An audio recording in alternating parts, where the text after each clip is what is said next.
La fin du LMNP avec le rapport Lemeur, tout comprendre facilement et les recommandations à suivre absolument si tu es propriétaire en LMNP pour sécuriser à la fois ton patrimoine et surtout développer ce dernier sereinement avec des méthodes antifragiles. Bonjour à toutes, bonjour à tous, bienvenue sur cette nouvelle vidéo où on va s'intéresser au rapport Lemeur, rapport qui tente de réformer le statut de LMNP, rapport de 700 pages relativement indigeste et technique, qui nécessite une bonne cinquantaine d'heures à lire, à noter et vérifier, et qu'on va te résumer les points principaux dans cette vidéo. Donc, à qui s'adresse cette vidéo aujourd'hui? Elle va s'adresser aux personnes souhaitant investir directement dans l'immobilier en LMNP, mais surtout aux personnes qui ont déjà investi en LMNP et savoir quoi faire si ce projet passe. Je te conseille vraiment d'écouter attentivement. J'ai essayé de faire quelque chose de relativement digeste et facile à comprendre, mais surtout avec des recommandations pour toi si tu es en LMNP et il n'y en a pas 36 000. Tu trouveras les marqueurs temporels sous la vidéo et je te partagerai le support de travail dans le Telegram privé. Je te dis comment le rejoindre juste après. Les rappels habituels, pense à t'abonner à la chaîne, pense à lâcher un like, surtout cela va être sans langue de bois, sans œillère, donc on risque de recevoir quelques dislikes de la part de certains, notamment de ceux qui font tourner une pétition pour le maintien du statut LMNP. Et en plus, cela va nous aider énormément avec le référencement. Donc, je te remercie d'avance. Pour aller plus loin, tu trouveras dans la description de la vidéo, et il faut que tu cliques sur Afficher plus, le lien de notre canal Telegram qui est entièrement offert pour du contenu exclusif, ainsi que les supports et les notes de cette vidéo. Je les mettrai tous dessus, donc n'hésite pas à nous rejoindre dessus. Je te mettrai également le lien de notre podcast 10 millions, où tu vas trouver beaucoup de valeurs en lien avec la stratégie immobilière. Et je te recommande notamment l'épisode sur le loueur meublé professionnel. Et pourquoi encore plus aujourd'hui que hier, il ne faut surtout pas l'ignorer. On l'avait intitulé LMNP, soyez à minima professionnel, loueur meublé professionnel.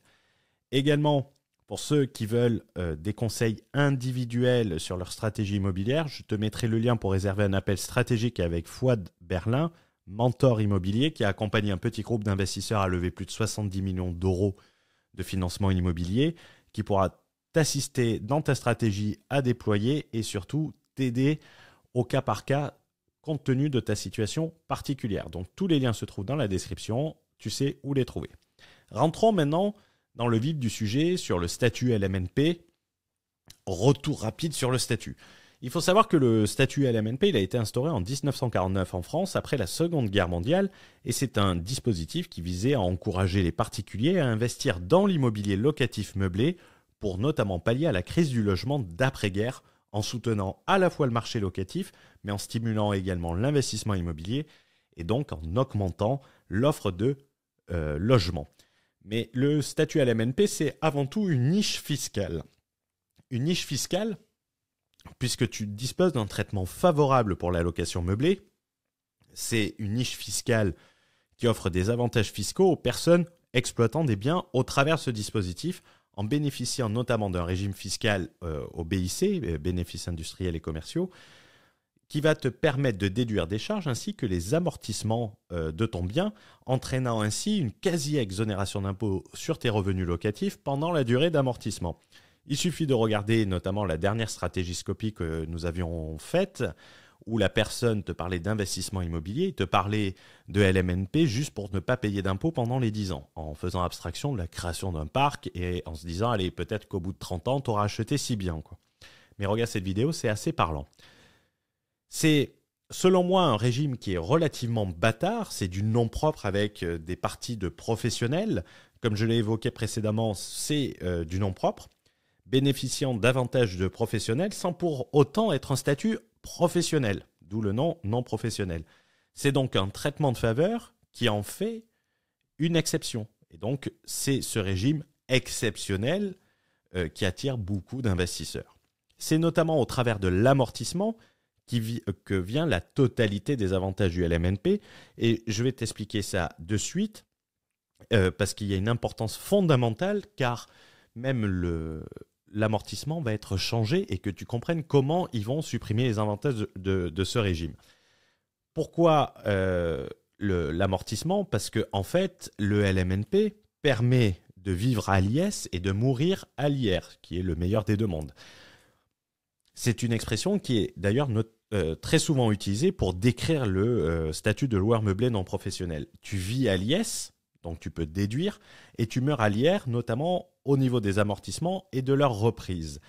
Alors, pour t'expliquer la notion d'amortissement, qui est quelque chose d'assez simple, mais qui peut paraître complexe au premier abord, l'amortissement comptable permet en réalité de déduire une charge d'amortissement prévoyant l'usure de l'immeuble, même si tu vends l'immeuble le plus cher ensuite et que ce dernier augmente en valeur. Dans une entreprise, on amortit un bien sur sa période d'utilisation.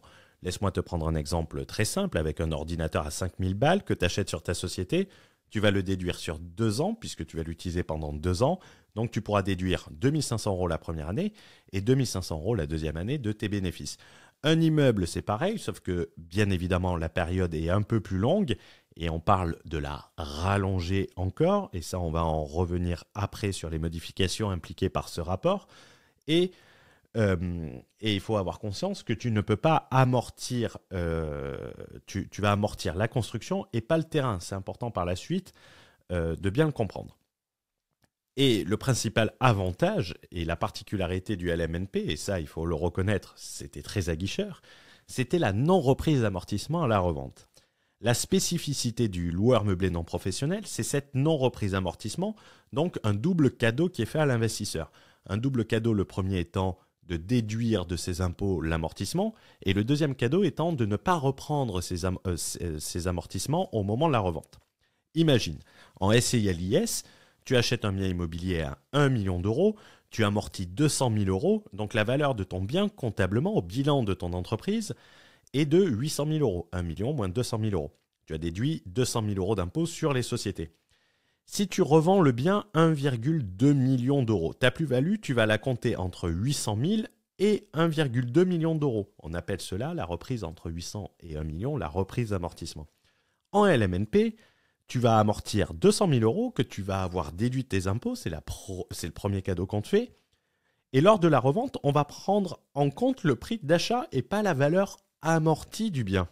Donc ici, tu payes ta plus-value avec les abattements sur 200 000 et non 400 000, ce qui est un énorme avantage et c'est capital de le rappeler pour bien comprendre la suite des recommandations. Et ça, il faut vraiment le maîtriser et le comprendre. Passons maintenant aux modifications qui sont recommandées dans le rapport. Si ce dernier passe, j'ai décidé pour cette partie d'expliquer le régime actuel et d'expliquer les modifications qui sont prévues par le régime en se concentrant sur les choses les plus importantes. Commençons par la réforme de l'amortissement comptable, qui est le principal avantage du LMNP. Si on prend le régime actuel, qu'est-ce qu'il prévoit? Il prévoit que les biens sous le régime LMNP peuvent être amortis sur une période relativement courte, entre 20 à 30 ans pour le bâti hors terrain. Cela va permettre aux propriétaires d'obtenir un avantage fiscal significatif en réduisant leur imposition sur les revenus locatifs grâce à cet amortissement du bien.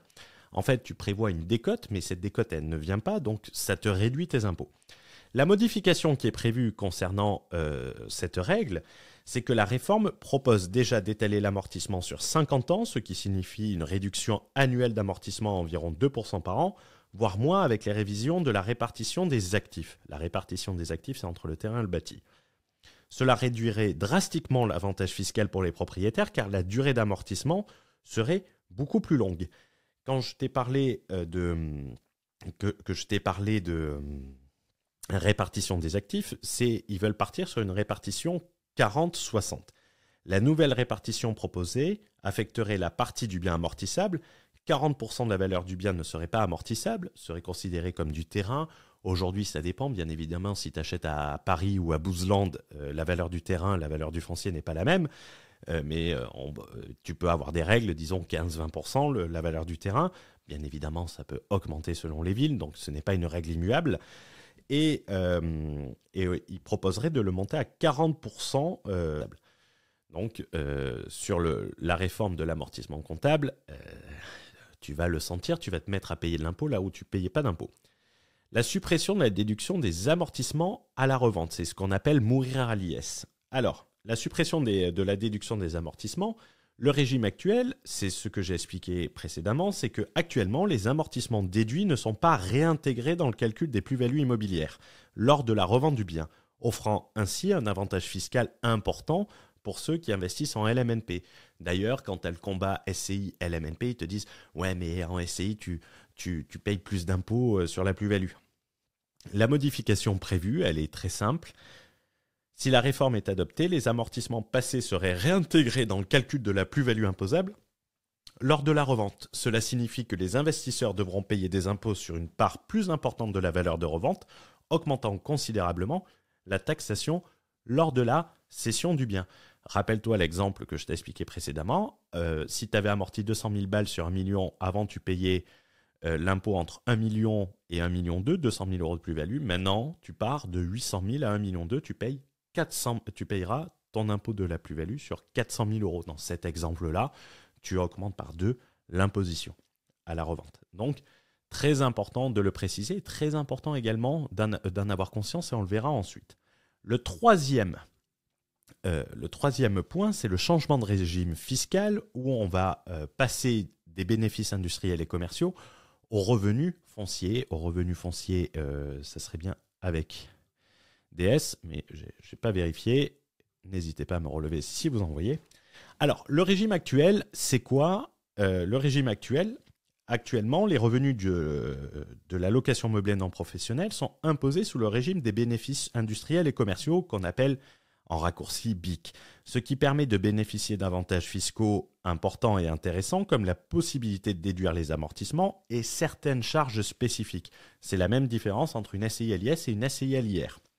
Les modifications qui sont prévues, et qu'est-ce que cela veut dire pour que tu le comprennes bien parce que c'est un peu plus technique, même si je sais que certaines personnes vont comprendre, la réforme prévoit de supprimer l'application du régime BIC pour la location meublée non professionnelle. Les revenus locatifs passeront sous le régime des revenus fonciers, beaucoup moins favorable. Le régime des revenus fonciers permet beaucoup moins de déductions, notamment en matière d'amortissement ou autres frais.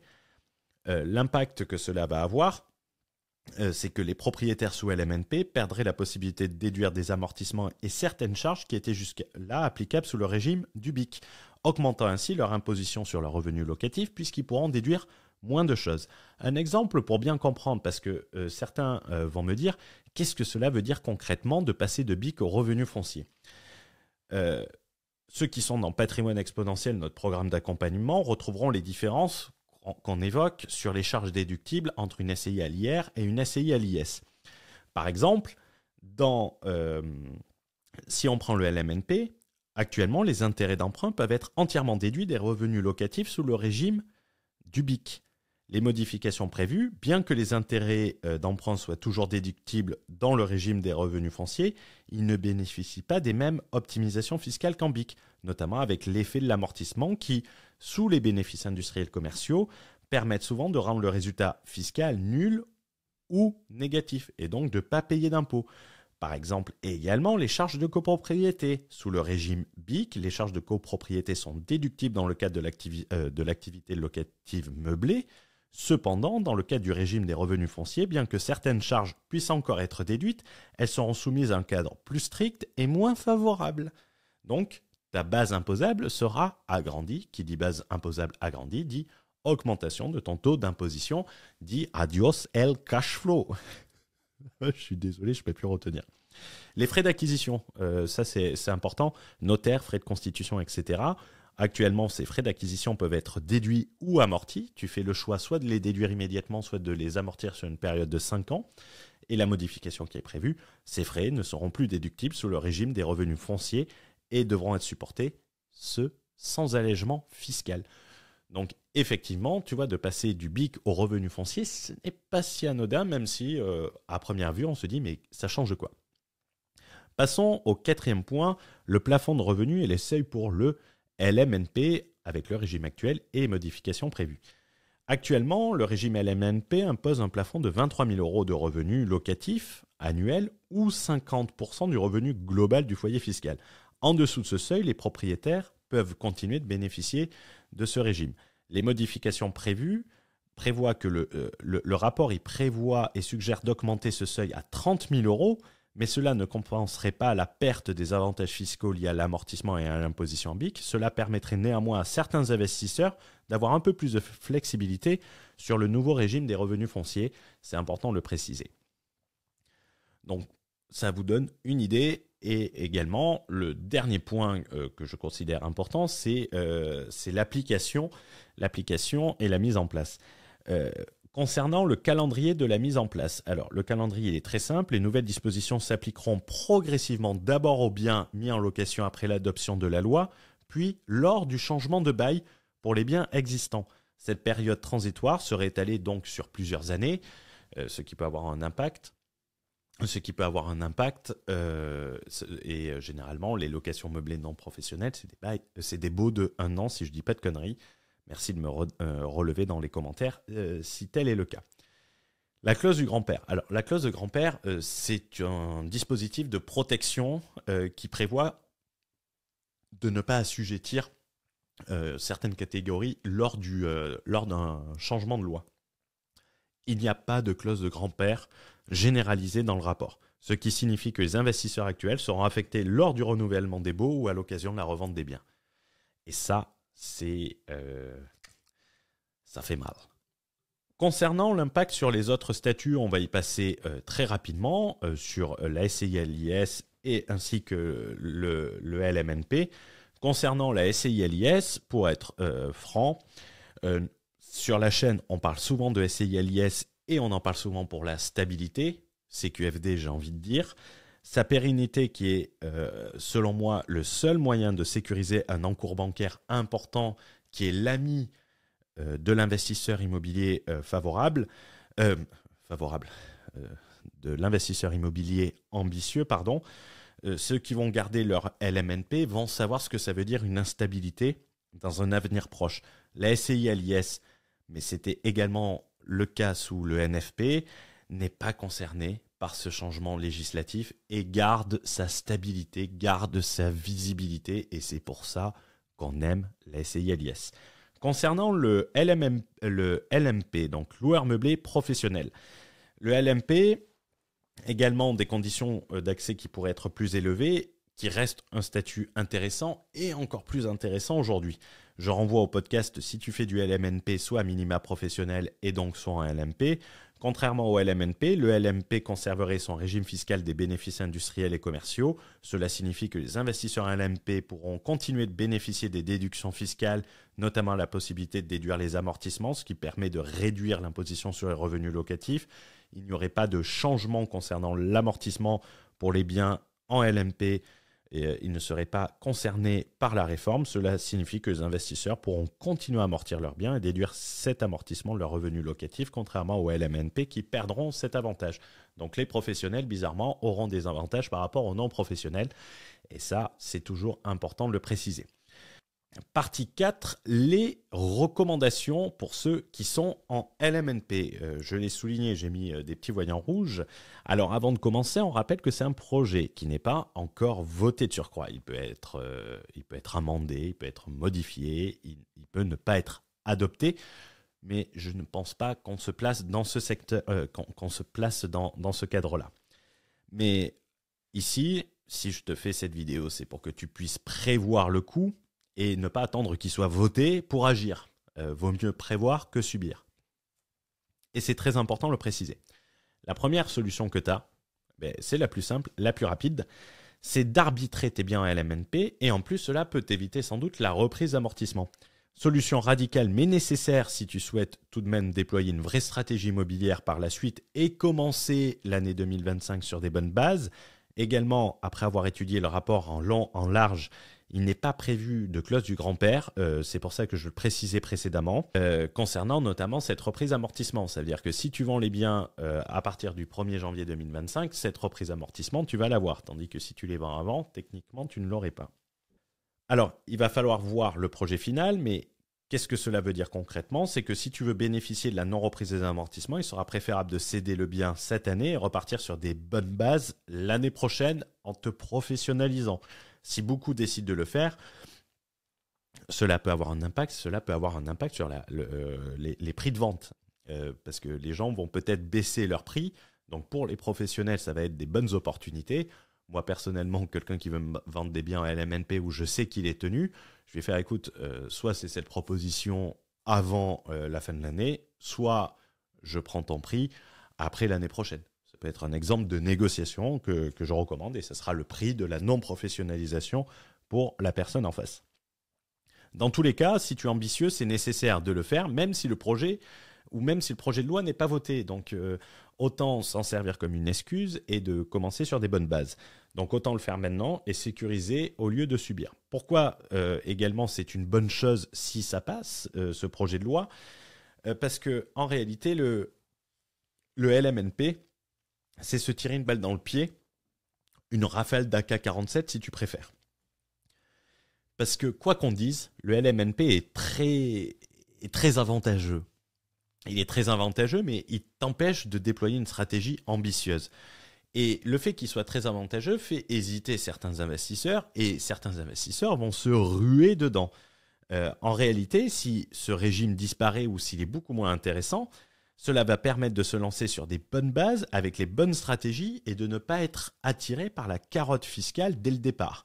Et de ne pas avoir, au bout d'un certain temps, devoir faire 2 pas en arrière pour en faire 10. En sachant que quand tu choisis le LMNP, les 2 dernières lettres signifient non professionnel. C'est important de le préciser. Si tu cherches des synonymes de non professionnel, je pense que tu pourrais mettre incompétent, imprécis, improvisateur, incapable, bricoleur. Si demain on appelait ça loueur meublé, incompétent et improvisateur, peut-être qu'il y aurait moins de gens qui se rueraient sur ce régime.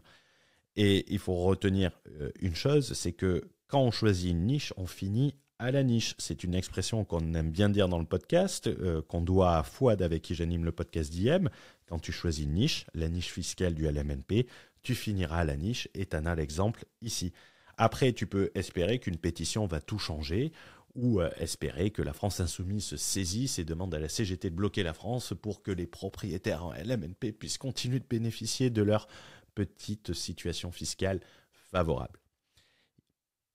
Il n'est de si bonne compagnie qui ne se quitte, donc il va être temps pour moi de conclure en rappelant une phrase de Karl von Clausewitz, le général qui perd un combat fait toujours quelque chose de mal.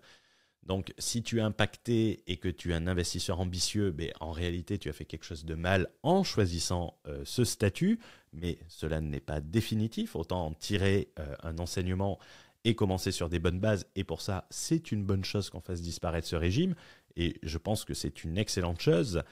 Il faut comprendre que cela va éviter de perdre les débutants qui n'auront plus le choix d'aller en LMNP. Il faut retenir que ceux qui se professionnalisent vraiment ne sont pas concernés. Même ceux qui étaient en LMP ne sont pas concernés.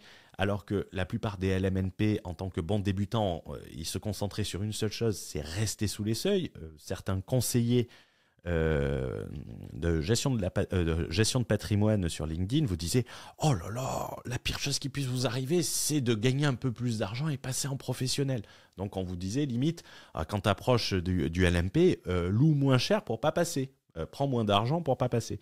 Donc c'est important de le préciser, c'est important de le rappeler, et c'est, comme je le dis, l'occasion de repartir sur des bases beaucoup plus saines et beaucoup plus ambitieuses et se concentrer sur ce qui est le plus important, même si le LMNP rendait notre discours très difficile à ce niveau-là parce qu'on voulait absolument se ruer sur le LMNP.